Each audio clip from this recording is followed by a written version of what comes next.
All right, the Nevada Caucus is quickly approaching, so what do we need to know about that upcoming contest? Joining us now to explain more is the Hill's editor-in-chief, Bob Cusack. Bob, it's great to see you. Great to see you. All right, so Nevada, what do we need to know? It's kind of soon. We have no polling about it whatsoever. Who are the pivotal players in Nevada?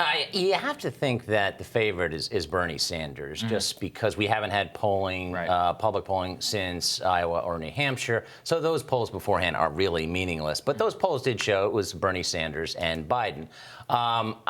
Listen, I think it's kind of a jump ball in some states, but I think you've got to give the favorite again, just like in New Hampshire, is Bernie Sanders. And then you see, does Klobuchar, continue her momentum? You can finish third, and that's great for her.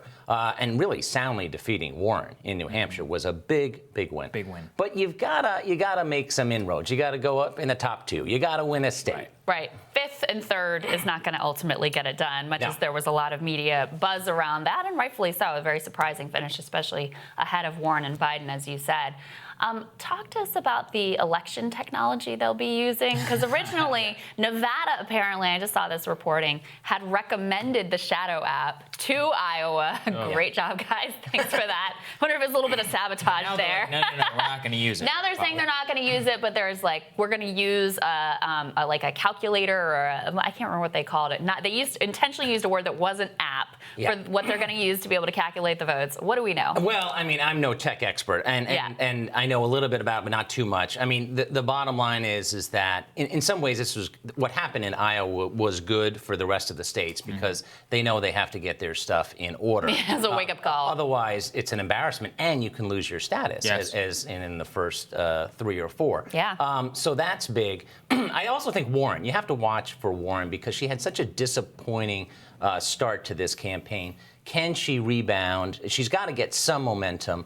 And then, of course, Buttigieg. He's done extremely well in the first 2 states. I think his strategy of doing well in the first 2 states was sound. But in Nevada, there are many Latinos. The Latinos like Bernie Sanders. That's what the polls show. Can Buttigieg make any inroads there? Because he's not making any inroads with African Americans. But winning usually leads to more winning. And that's what he's counting on.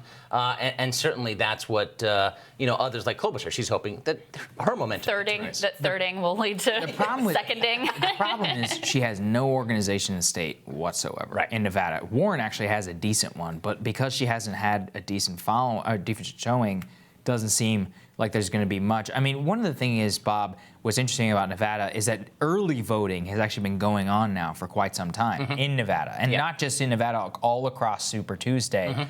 California started voting the day of the Iowa caucuses. So from that perspective, too, it's interesting. And I think, too, that Bernie Sanders ran before. He lost by 5 points in 2016 to Hillary Clinton in Nevada.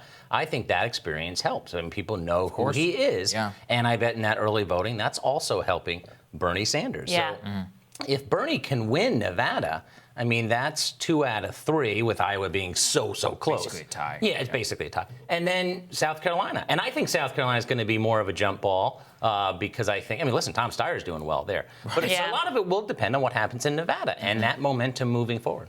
Yeah. For Biden in Nevada, if he gets second, is that like a comeback story for him? I think some may portray it that. Certainly that would be by far his best finish. Right. So, but he was the front runner at one point. He is no longer the front runner. Bernie Sanders, I believe, is the front runner. But we've got a long way to go. I think yes. I think if he's third or fourth or fifth, that's a real problem. If Buttigieg beats him in Nevada, I think he's done. That's actually a disaster. Yeah. So. Well, remember, voters like winners. Yeah. Whether that's demographics or members of Congress, and that's why we're seeing some members gravitate a little bit towards Bloomberg because they think Joe's in trouble. So, and they want the more moderate lane. So, and that's going to happen, I think, in South Carolina if Joe does poorly in Nevada. That's going to hurt him in South Carolina. Yeah, absolutely.